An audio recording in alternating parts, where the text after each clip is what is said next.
Wenn ich mir was wünschen dürfte, käme ich in Verlegenheit. Was ich mir denn wünschen sollte, eine schlimme oder gute Zeit. Wenn ich mir was wünschen dürfte, möchte ich etwas glücklich sein. Denn wenn ich gar zu glücklich wär, hätt ich Heimweh nach dem traurig sein.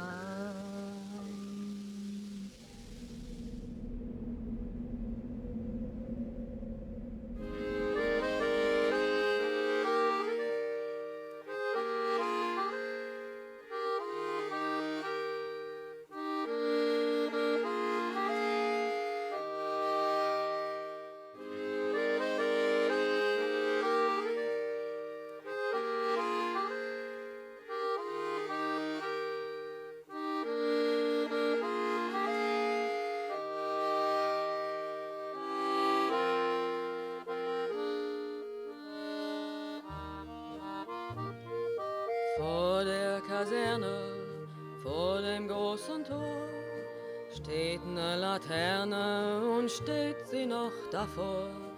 Dort wollen wir uns wiedersehen, bei der Laterne wollen wir stehen, wie einst Lili Marleen.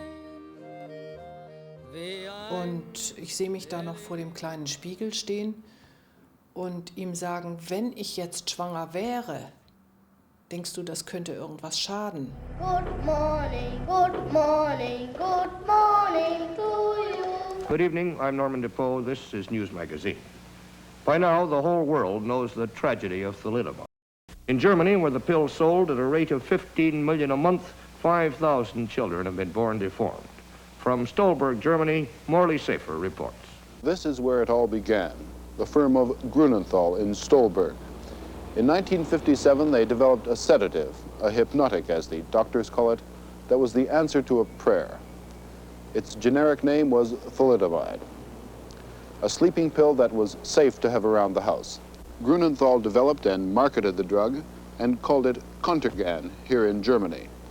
It had a fantastic sale and it was cheap, about 1.5 cents a tablet. Easy to take, small and thin, it could be taken without water. It soon caught on around the world. Doctors found it especially good in treating pregnant women. Then in November of 1961, just 300 miles from here in Hamburg, Dr. Witekund Lenz, the director of human genetics at the University of Hamburg, found an astounding increase in the number of deformed babies.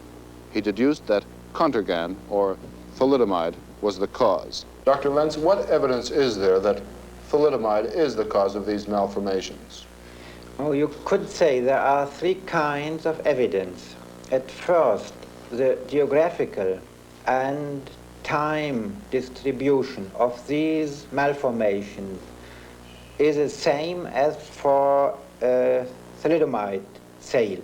We are the result of an American drug company coming into Canada and marketing this drug and giving it to us. 95% of our people born with disabilities are a direct result of an American drug company. We received it in quantities like 1,000 pills. A doctor was given free to pass out to his patients.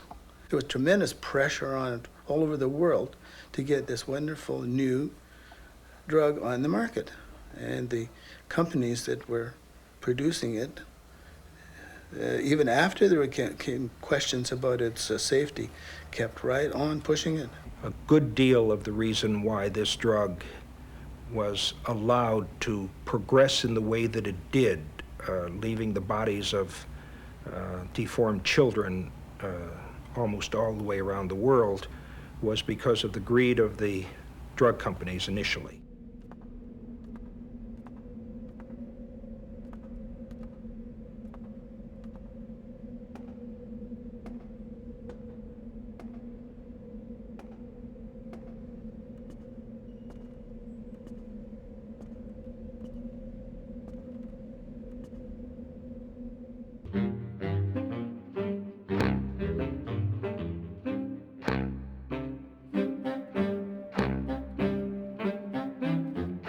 way we regulate and use drugs in this country has been a set of policies that have really been prompted by crises. And in the absence of crises, we don't seem to be able to move forward on our policy in this area.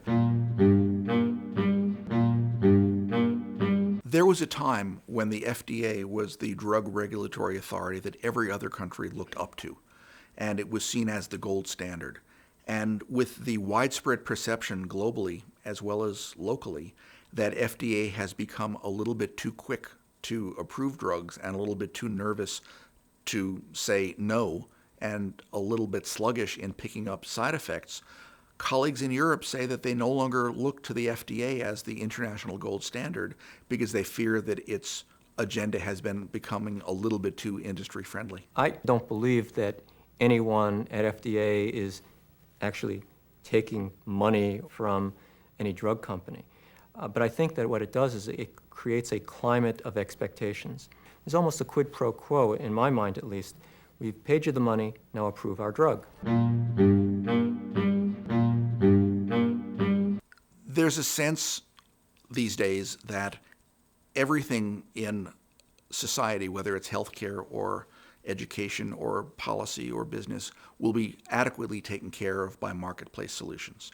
And those solutions work reasonably well if we're talking about computers or cars or telecommunications, maybe.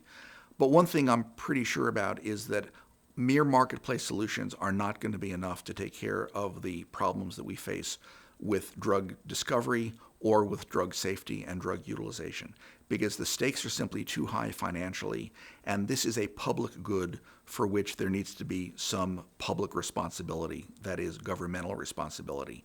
Saying, well, if a company makes a lousy product, people won't buy it and the company will go out of business, which is the way we thought of things back before the FDA was created in 1906, is bad policy, because the number of dead bodies you'd have to walk over before you got that figured out would be just unconscionable.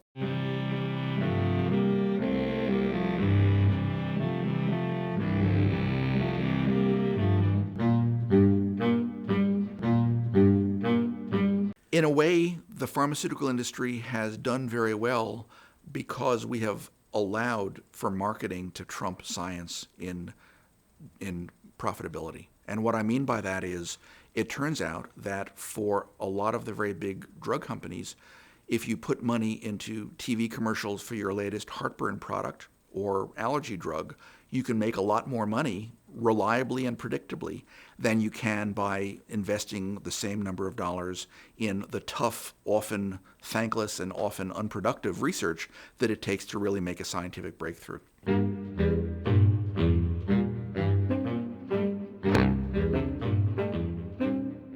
The United States is one of only 2 countries on the planet that has given permission for there to be direct-to-consumer advertising of prescription drugs. New Zealand is the only other country that allows that, and I understand they're having second thoughts about whether that's a good policy. Every other country on Earth has made the determination, as we did up until 1997, that the information about a drug's risks and benefits is complicated enough that it should not be condensed into a 30-second commercial on the evening news so that patients can decide whether or not they need a particular drug. A consequence of that, especially in an era of direct-to-consumer drug ads, is that that can cause the use of the drug to be at its greatest at the moment when our knowledge of that drug is really at its smallest. That is, right after the drug's been approved on the basis of some small studies. And unfortunately, that's when we know the least about its side effects.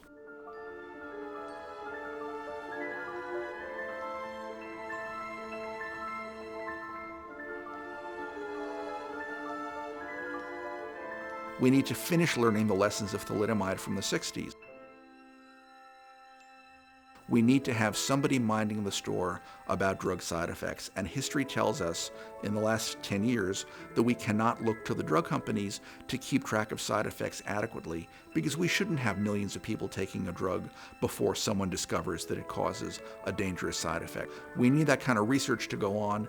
It is almost as important as the basic science that generates the new drugs. And if we don't do those studies, the evidence is not going to create itself until it's too late.